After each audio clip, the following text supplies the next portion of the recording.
bust your head. Rolling down, niggas really getting in this shit. Bitch, a nigga really getting all that bread. All this shit, trapper holly, boy, I get it there. Oh, I'm really getting sad. Stop! I got the ultimate butters popcorn Jones. Never had it before. Damn, this shit is hot as hell. But I had the kettle corn. Kettle corn is good. I don't know what happened right there. The popcorn not burnt, but I don't know what happened right here. I had the kettle corn, which is good, bomb as hell. I had the movie theater popcorn, which is good, which is weird because the real movie theater popcorn that you at the movie theater gives me the runs, but I never had. Look at this. Covered in, okay. Jesus, that's a lot of butter. You know, her nose flared. Hold on, let me see what you're talking about. Oh my God, it is. Mm-hmm. Wait, hold on, let me see some. You didn't put the stuff in there. No, really. Oh, I gotta get my seasonings. I gotta get my seasonings. And my jumps. And my jinx. And my jinx. My cousin said that. I knew what the hell you was pointing at. Get the hoodie. I didn't want to say anything. Oh God. You were just pointing. It's good. You know, one day I was working with Jordan, and he was trying to get my attention because he saw a baddie on the line, and he was in the back where the prep sink is, and he was like this. He didn't say nothing. He was looking at me. He was like.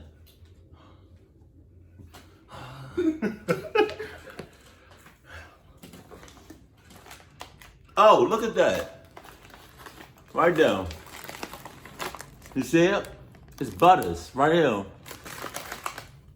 And then.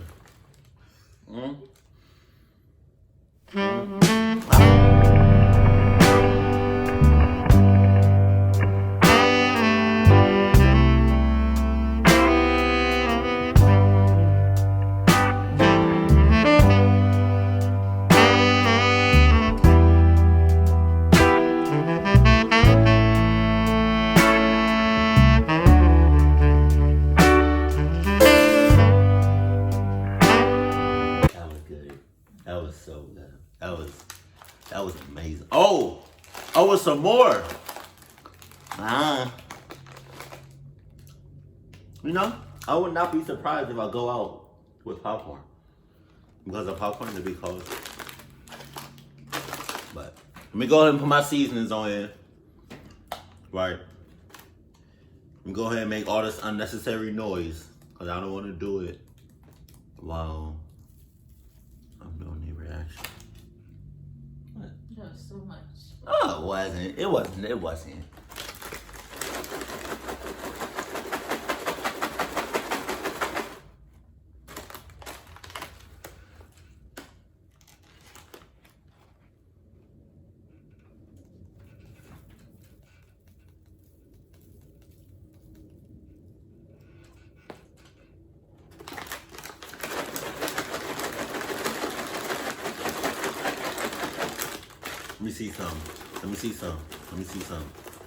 Let me see some.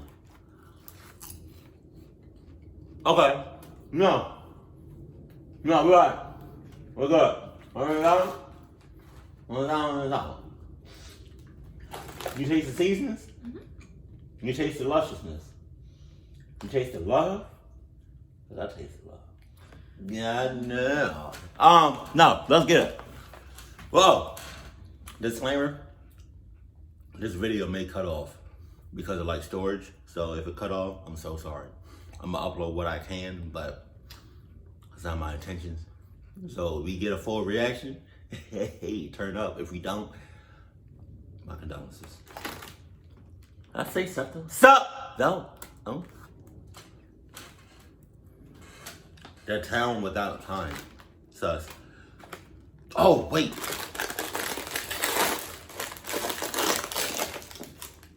It's bad. Mum's voice quivered over the phone. I could tell that she was crying. I hated to hear my mum cry. Damn.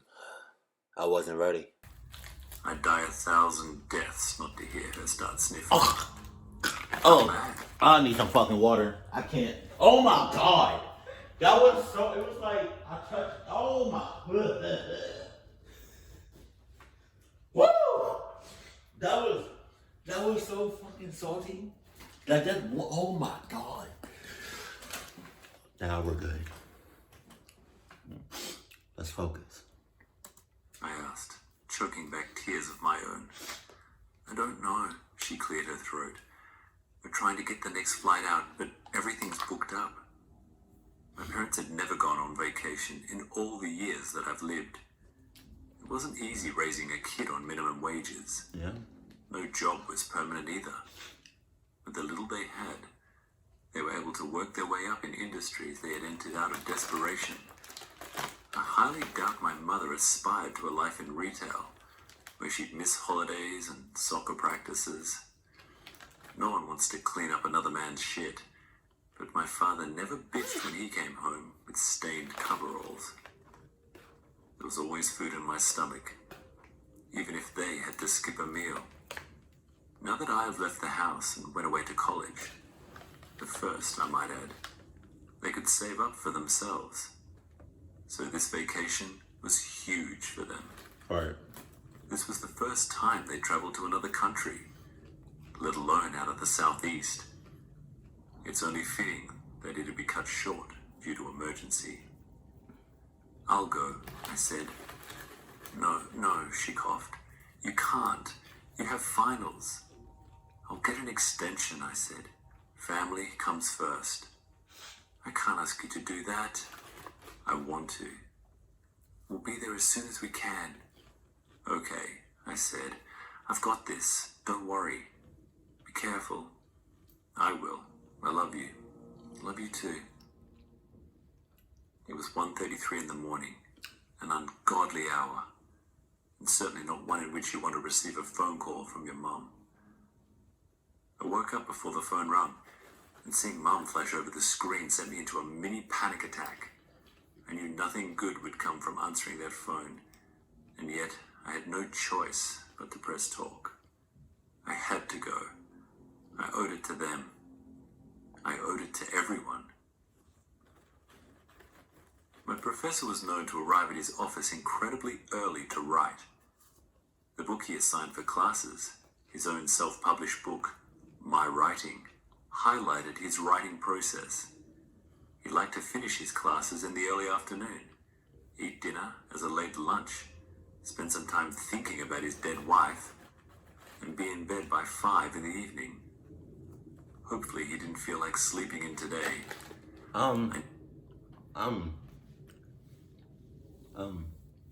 No. Yeah, professor, I feel like should have took some time off.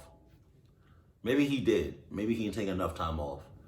Because you're teaching me about, I don't know, history. Right? We're in history class, and you teaching me about history. I don't want to know nothing about your wife. Don't bring your wife up. You do that, like that's Jesus. Cause you bring her up, I feel like she gonna pop up. She pop up. Zone! Jeet! What? Oh. Damn. To talk to him as soon as possible. I got to the English department doors around 2. They were locked, so I had to wait. My back slid down the brick wall and I hugged my knees. The campus sat with an eerie stillness in the middle of the night, resembling an oil painting in the blurred vision of my crying eyes. I felt like the only person left alive. My breath billowed out into the unusually cold January air, and a shadow shifted beyond the trees. What? A dark figure scuttled into the reach of a lamppost. No, it didn't. And James Mason's hair swung wildly from its recent bout with a pillow. His eyes hung heavy in his potato sack eyelids, and I stood up when he got close. I haven't even had my coffee yet, Professor Mason groaned. I'm sorry, I said. You wouldn't be here if you had good news. No, I said. I guess I wouldn't. Bad news can never wait. Professor Mason unlocked the doors and nearly fell through. He disappeared into the shadows of the dark office, and I stood there, petrified over what he might say. He wasn't waiting up for me, that's for sure. Your professor is sus. The door swung closed, and I caught it before it could snap shut. I entered the empty office and listened for a clue as to which direction the professor went. It was utterly silent. A light flicked on in one of the back rooms. I walked down the hall and looked in on Professor Mason's sacred writing ritual. He took out a hot plate, plugged it in, poured water from his thermos into a teapot, and let it heat up. I was too afraid to break the peaceful silence of his tasks. He set up a French press and poured in fresh ground coffee beans. Then he waited by leaning back in his chair and staring at me with a nonchalant bemusement. I don't give higher grades for sexual favors, he said. What? If that's what you're thinking. No, I said disgustingly. Of course not. Then what the hell are you doing here? Okay, I said, breathing deeply in an attempt to calm my raging heart. My grandmother's in bad shape. She fell and hit her head, and my grandpa can't take care of her on his own, and my parents are overseas, so I have to... No. What? You want an extension on your exam and term paper? Shit. He had me at a loss. Yeah, but... No. But listen to me, he said, clasping his hands together, leaning forward with his elbows on the desk and softening his voice. Life won't pause at your convenience. My grandma, I heard you. Fuck you, I thought. I couldn't even say my name at this point. Anger consumed me and I wanted to smash his ratty little face into the desk, Jesus. shattering his framed family photos. Look, he turned his back on me and rummaged through a cabinet drawer. He pulled a stack of papers from a folder and slapped them on the desk. You could take the exam right now, but I doubt you've finished the paper yet. No, I said shallowly, I haven't. Those are the only 2 grades for the entire semester. He waited for my acknowledgement. I could only nod my head numbly. So either way, you'd fail. I looked over his smug smirk and came to a finite decision.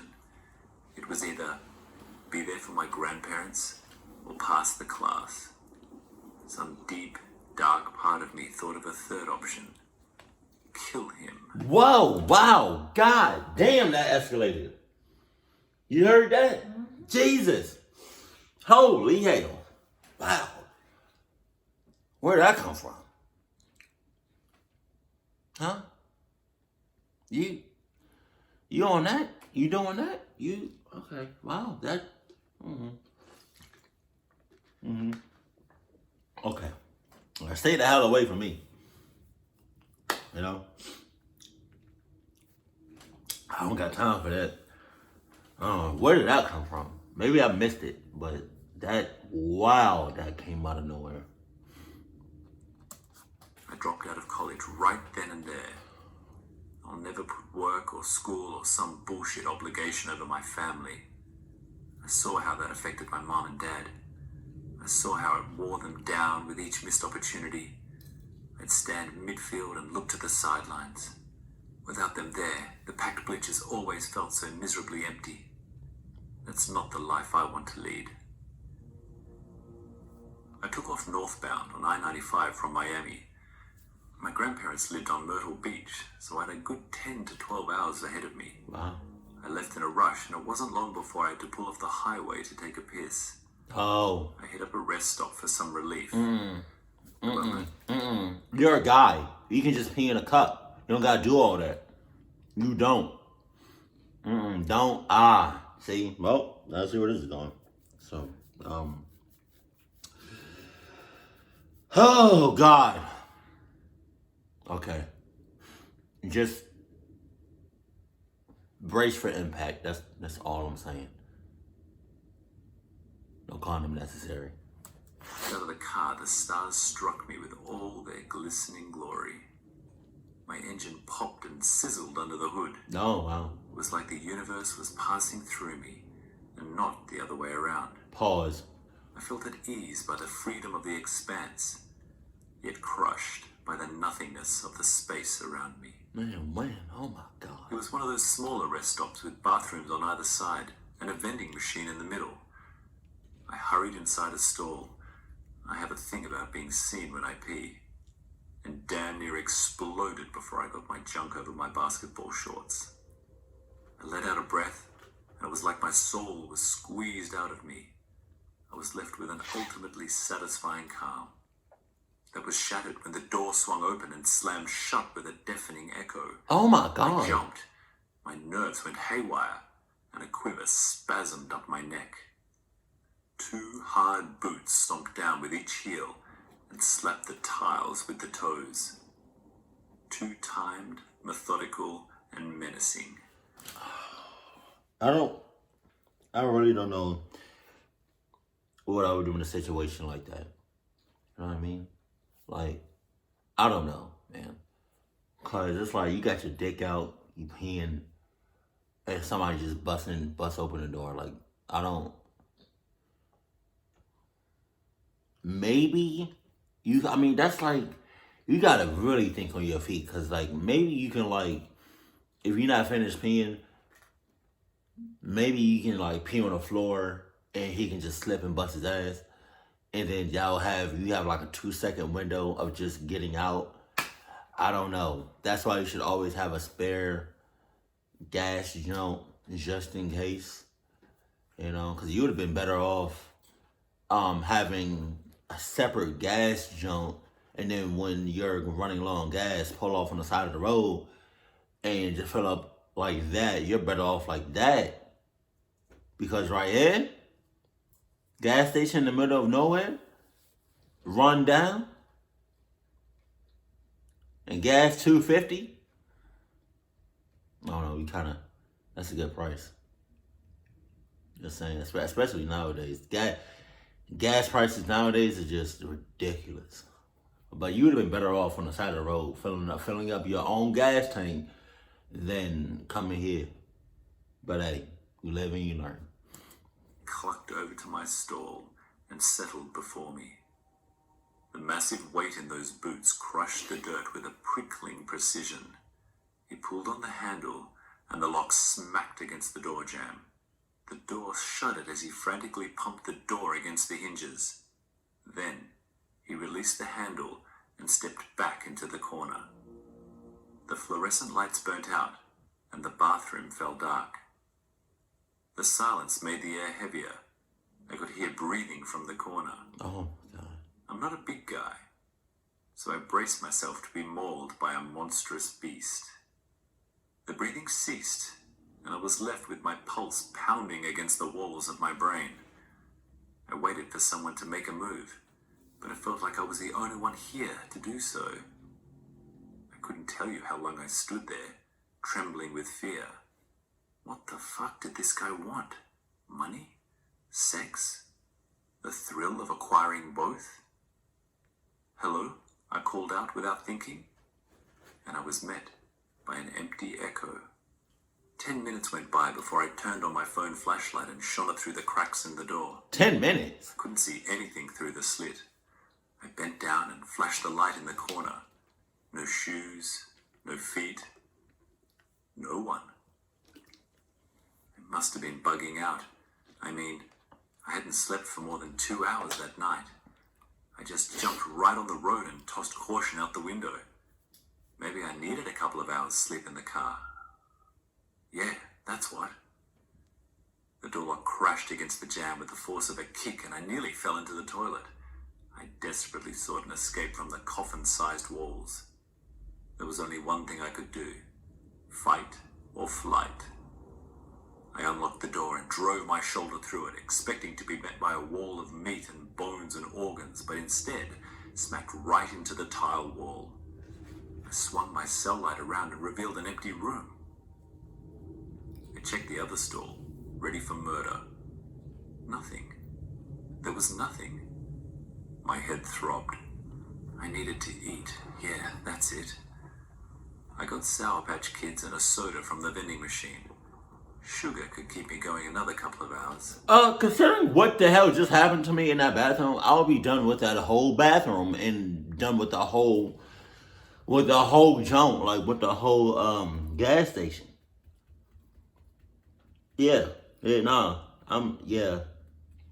Nope. I'll repeat on myself for all of this. Yeah, that's not worth it.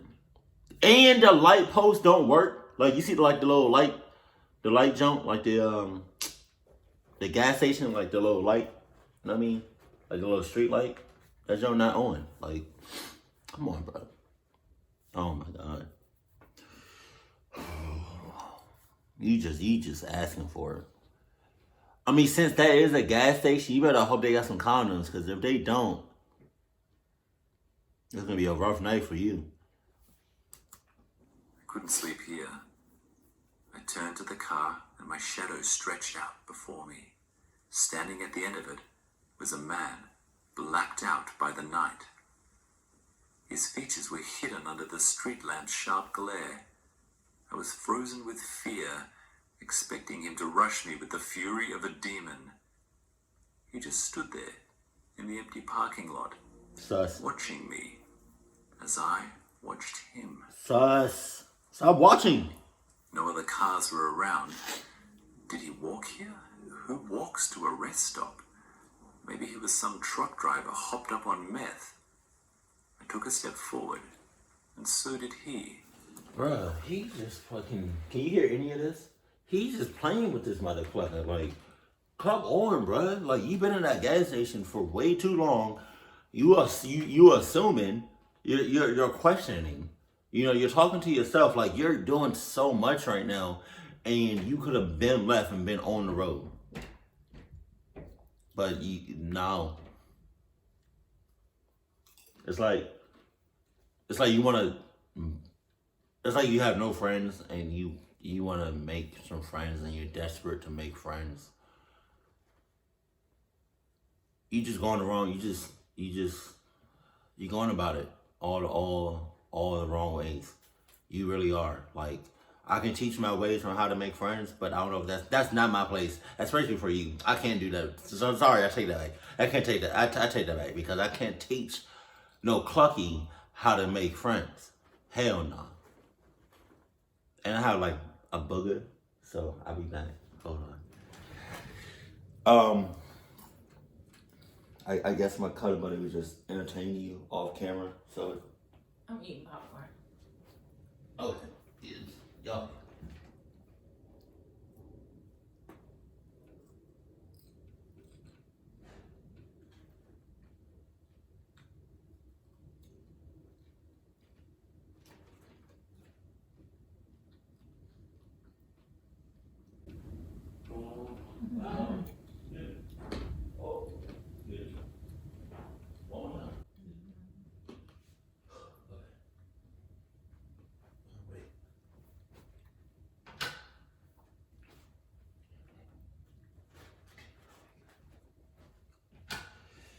You crushing that popcorn.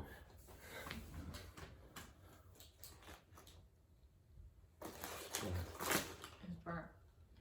No way. No, it's okay. I'm just not eating that. Okay. It's good. I've been eating popcorn for like the longest. You would think I would not burn no popcorn. Like I would have a science down to it. Heading on a diagonal to cut me off from my car, I stalled for a moment, as did he. We were trying to read the other's next move. Here we go. I broke out into a sprint to the driver's side door and he rushed to the passenger side. I unlocked the car with my fob and pulled open the door, throwing myself inside. The door slammed shut and I double-clicked the lock button. The doors clicked and there was a thud against the passenger door. Jesus. The car rocked on its shocks. The handle jiggled furiously. I accidentally hit the panic button and the yellow lights blinked to the sound of a distressing horn. I turned the ignition, kicked it into reverse, and drove the fuck out of there. I glanced into the rear view, and the shadow just watched me as he sunk in the distance, making no more effort to chase after me, even with the red brake lights reflecting off the trees around him. He stayed sunken, in darkness. Merging onto the highway, my mind went on cruise control. When the sky began to lighten, I was taken aback by my surroundings.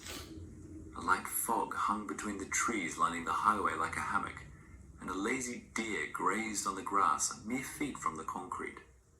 There was no way that I could have traveled so far in a single night. The land was flat and marshy and dominated by longleaf pines. I must have broken all known traffic laws last night. The shadows of the grazing deer got closer to the road, and I decided it'd be best to slow down. But like falling into a speed trap where the limit goes from 70 to 35, I was too late. The deer crossed into my lane, and I tugged on the wheel, swerving to avoid it. The deer stood dumb to the danger, staring at me like the spectre at the rest stop. My car spun out of control and crossed over into the median and into the southbound lanes. The car nearly tipped when I finally came to a screeching stop. My heart was racing, and I looked back over to the northbound lanes. The deer had fled with his life. I never felt more alive and burst into the happiest of tears. I could smell the burnt tires and the overworked engine. My flesh tingled with electric spasms. I was alive. By the grace of God, there were no cars coming at me, so I had a moment to collect myself. Once I got back on the highway, I felt an overwhelming thankfulness and sobbed freely. Thank you, thank you, thank you, I kept whispering. I turned on the music, and the melodies never sounded so pure. I opened the windows, and the earth's aroma filled my lungs with purpose. Wind ran through my fingers, tickling my hairs. Thank you. A couple of miles down the road, red and blue flashing lights emerged over the horizon on the southbound lanes. The lanes were completely blocked off, and a column of headlights idled in anticipation. As I got closer, I slowed to see a team of emergency responders working on a totaled car. They took their time. The car looked familiar, like I drove side by side with him at some point in the night. Smoke rose from the engine, and the mangled body of a deer was crushed in the grill. Damn. A gurney was loaded with a limp body and carted slowly to the back of an ambulance. And there was no need to rush. The poor guy was a goner. Once again, I cried, knowing that it could have been me. No, it should have been me. I was grateful and found peace in never having to go back to school. Such things were so minuscule in the grand scheme of things. I was barreling down US 17, just north of Charleston, when I heard the tire blow. The car jolted and sunk down on the rear passenger axle. I pulled over to the side of the road to inspect, and I found a slash along the side. It was amazing to me that the bubble had held on for this long. It must have happened when I missed the deer. A creeping part of me thought otherwise. Something lingered inside of me, whispering that it was the man at the rest stop. He did this. He's responsible for all of it. Of course, that was nonsense. He didn't step out in front of my car. He didn't push my grandmother over in the bathroom. He probably wasn't even real. Just a hallucination in my mind. I don't know about that. I limped my way to the nearest exit and got off. This wasn't your typical highway exit. There were no gas stations, No fast food options. Wow. Just abandoned food and fireworks stands surrounded by an endless woods. Man, what? I must have crept for nearly 3 miles. Every minute worried me more. I was probably doing serious damage to the rim, a costly misfortune I couldn't dream of affording. Eventually, the woods opened up to a small town forgotten by time. The cars were vintage and kept in mint condition. The kids ran about in front of their homes in their Sunday best. Women strode down the sidewalk, gossiping under meticulously groomed poodle clips, soft bobs, and page boy hairstyles. Their dresses were simple but elegant.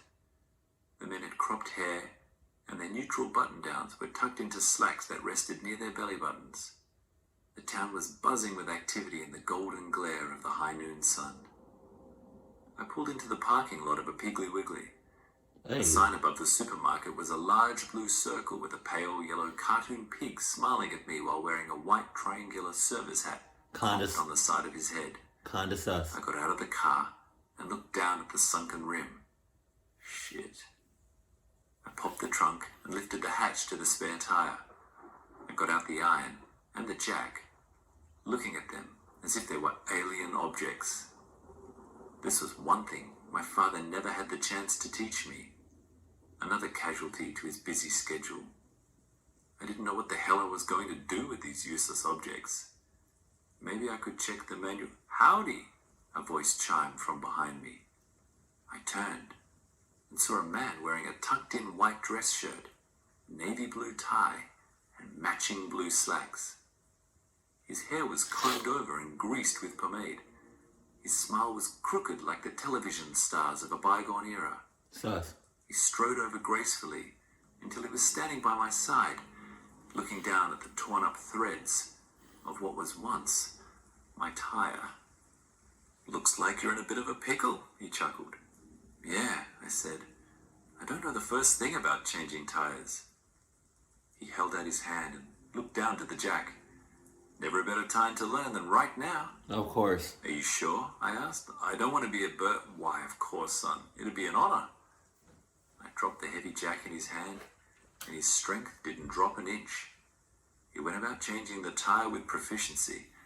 He showed me where to place the jack, how to loosen the bolts, and lift the car. He wouldn't let me touch a thing, and dirtied up his white wardrobe without care. He never bickered or cussed like my old man used to do for even the smallest household tasks. He simply smiled and went about his duty. There you go. He dropped the jack and the vehicle settled on the donut. He kicked the tire to make sure it was firm. Now, he mused, I don't suppose you'll get very far on that there donut, but if you head up the road to Deer Run and hang a right, you'll come across a mechanic shop at the end of the road. A place called Henderson's. I'll give him a call and let him know you're coming. He'll fix you right up. Pause. Thank you so much, I said. I can't tell you how much this means to me. Goes to show you, there's still good people in this world. My I said ass. with a smile. I mean, it is, but... You're living proof. I shook his hand and nodded respectfully. Yeah, it is. Some good people in this world. Oh yeah, it is. But then there's a whole lot of bad people and a whole lot of sus people and a whole lot of weird people in this world. So you can't really just assume that everybody's just good because they're not, you know. And then you got like people that want something in exchange for helping you, and you got a whole, man, it's just, I don't know, like the Piggly Wiggly guy, it's kind of threw me off a little bit, you know. And then plus he said go to his man's, he'll fix you right up. Like, what you mean by that? Like, I feel like there's a double meaning behind that. Like, what's up, bro? Like, no. Not having it. Nope, not doing it. Not doing it. What?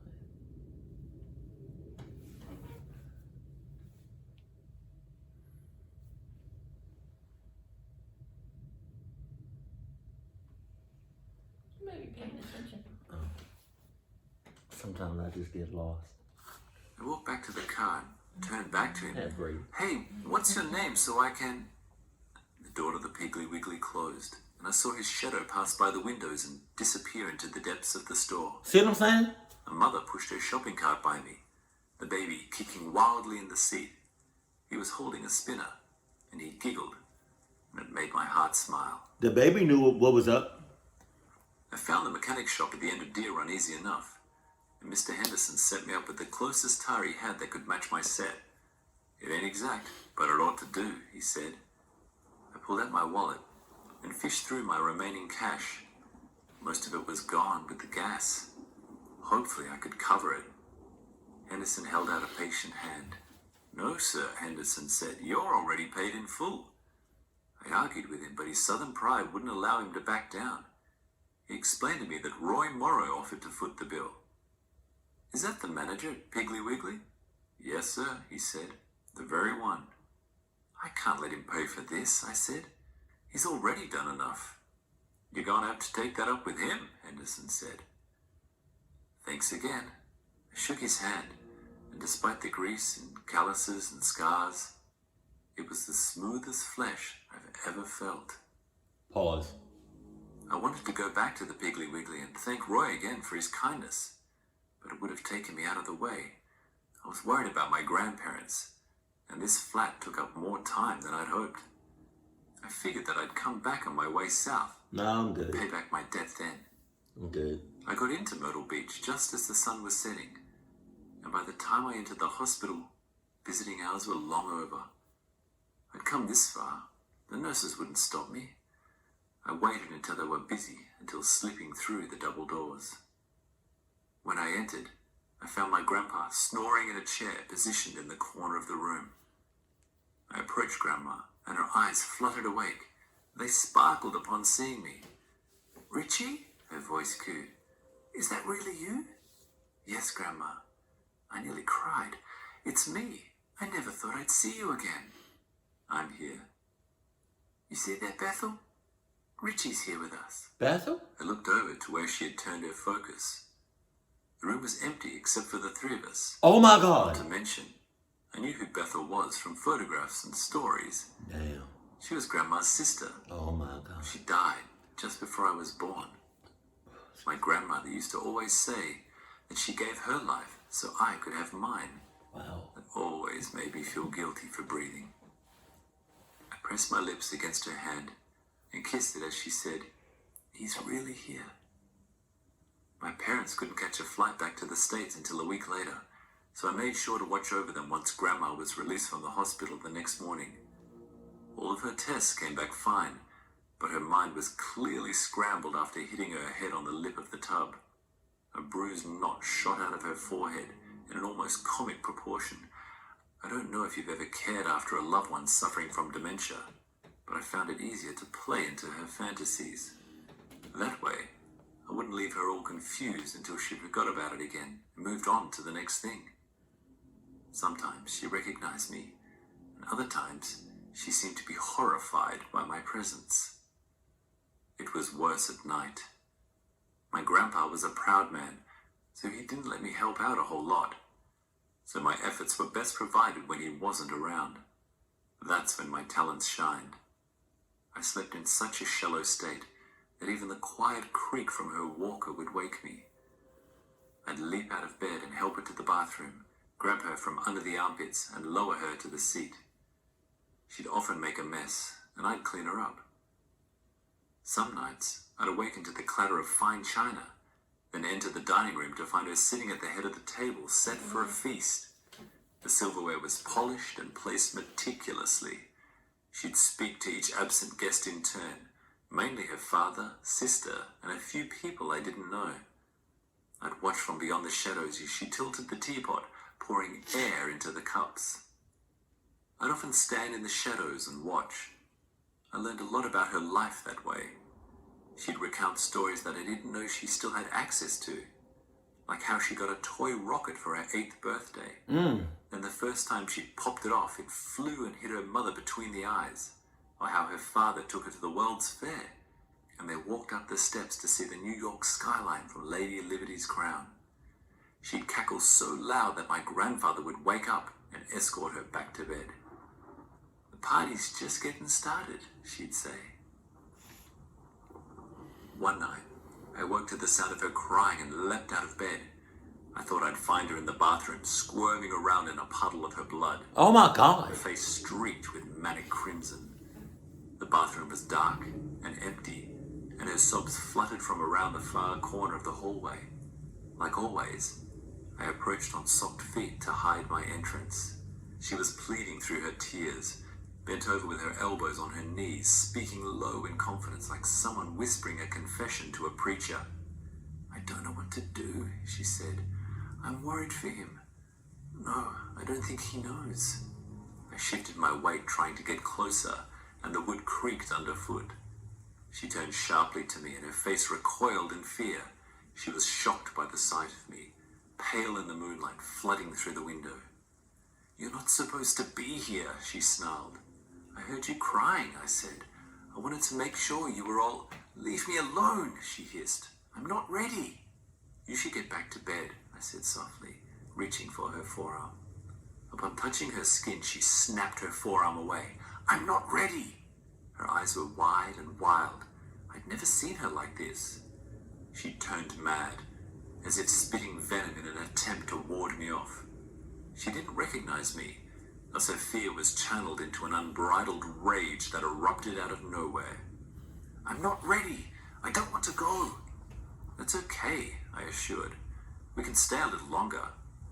"Leave me alone. I won't go with you. I'm not ready." A light came on in my grandpa's room, and he hurried out to us. "What's going on? What are you doing?" I don't know," I stammered. "I was just trying to get her back into bed." "Come on," he whimpered with worry. "Come on, dear. Let's get back to bed." "I'm not ready. I don't want to go. You can't make me." Stop saying that. Why you "It's keep okay, saying my that? love." My grandfather cradled her in his arms and escorted her out of the chair. "It's all going to be okay." He barely had to touch her, and she moved to his whim. It wasn't power or dominance or fear, but reverence. They were dance partners for life. When he swayed to his right, she'd step to her left. She didn't repulse to his guidance, but was lulled by it like a melody.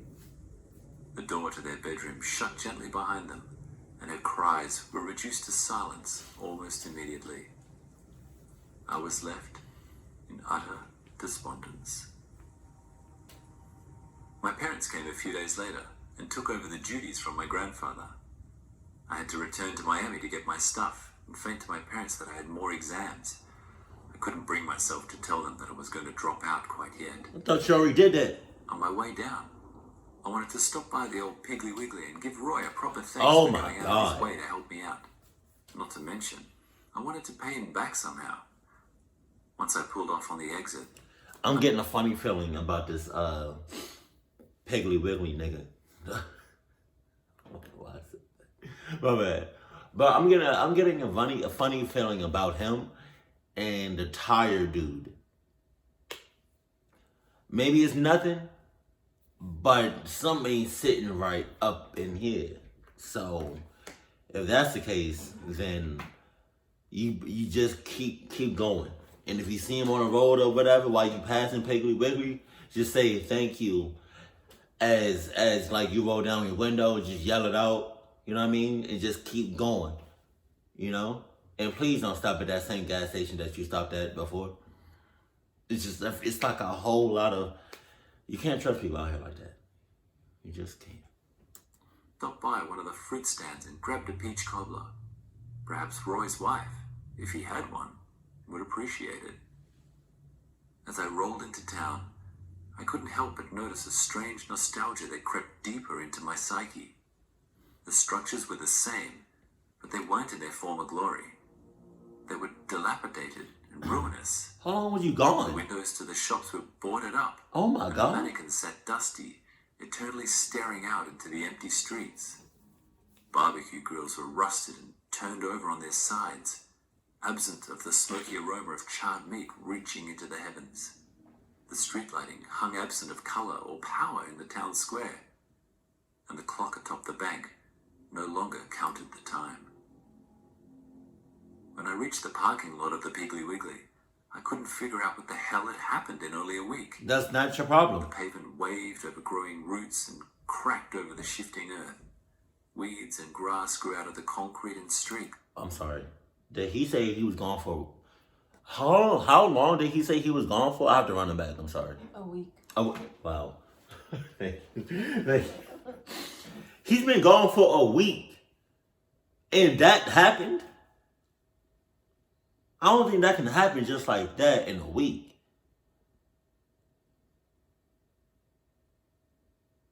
Something on the up and up. Dusty, eternally staring out into the empty streets. Barbecue grills were rusted and turned over on their sides, absent of the smoky aroma of charred meat reaching into the heavens.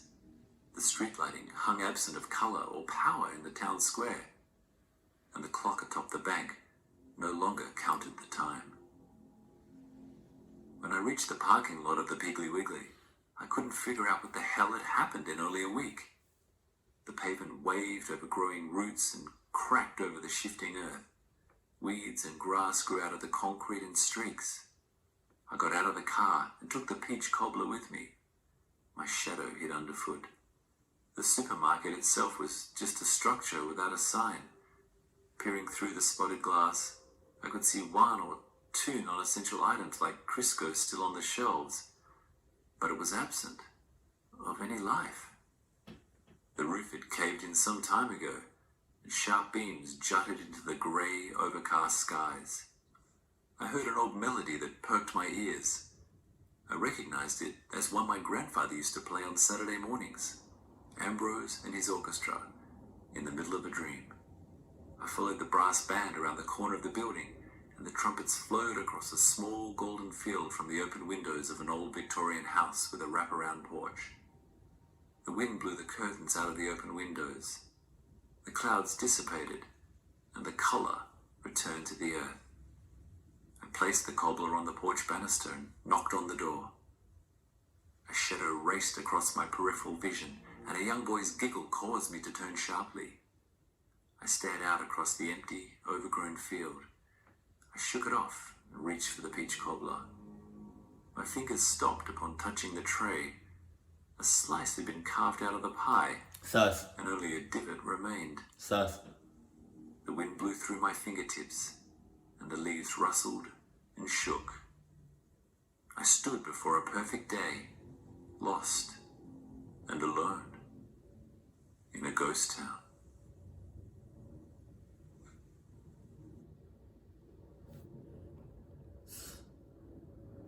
So was it a ghost town the whole time? Or when he came back, it was a ghost town? Because was he on something? Oh, and this is my thing. During, like, most of the reaction, I was thinking, he went through a lot of cluck stuff just to visit some family. You're like, nah. No. I'm not, If I have to go through above and beyond, and if I have to put my life on the line, and I have to risk my life, and I have to go through a whole lot of cluck stuff, I'm not about to, nah. No, I'm not. I'm not about to do it. I'm not putting my life on the line for some family members. I don't know. Because he went through a lot, bro. Like, he went through so much. And he almost got clucked up a couple of times. And it was a ghost town. And his professor was on some sus stuff. And in the beginning, he was talking about killing his professor. Like, Jesus, bro. Yeah, but I'm not about to go what he went through just to visit some family members. I don't care how long it's been.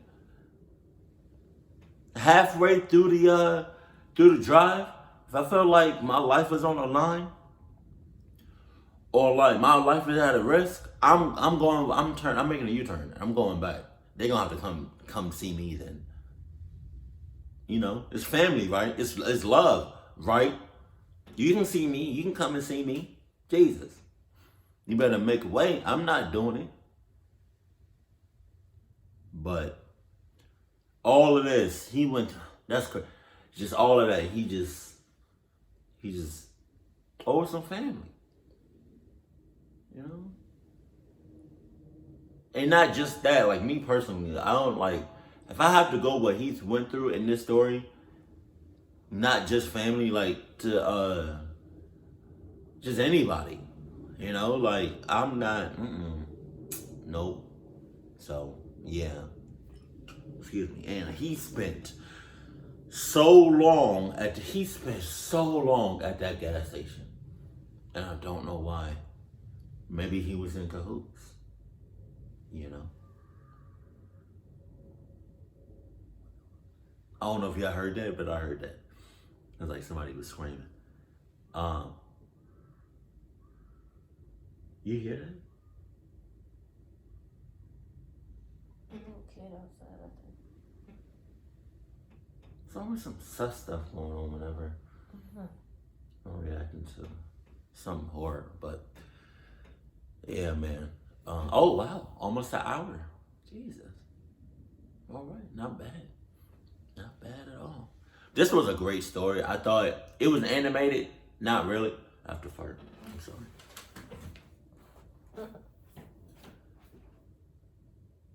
Come on. Come on.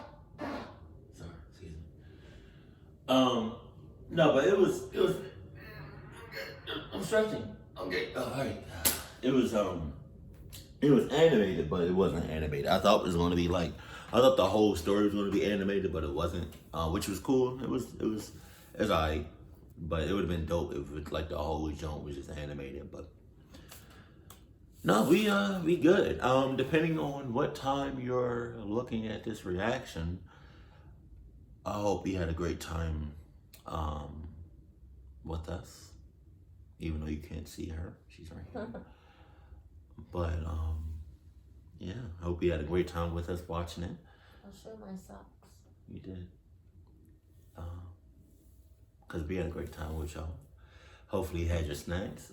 You know I have my cutter buddy. Hopefully you had your Adidas. So this popcorn, I may just have to eat it every once in a while because it's like really buttery. Like, yeah, like stupid buttery. So if I do that, I'm not about to crush it like I crush like movie theater popcorn or the kettle corn. But yeah, so yeah, great story though. Really great story. There was a whole lot of sus moments. There was a whole lot of weird moments. There was a whole lot of cluck moments. But that's what happens when you react to a horror story. Shit like that happens. Keep it cool, keep it classy, and I love you. Stay happy. My family.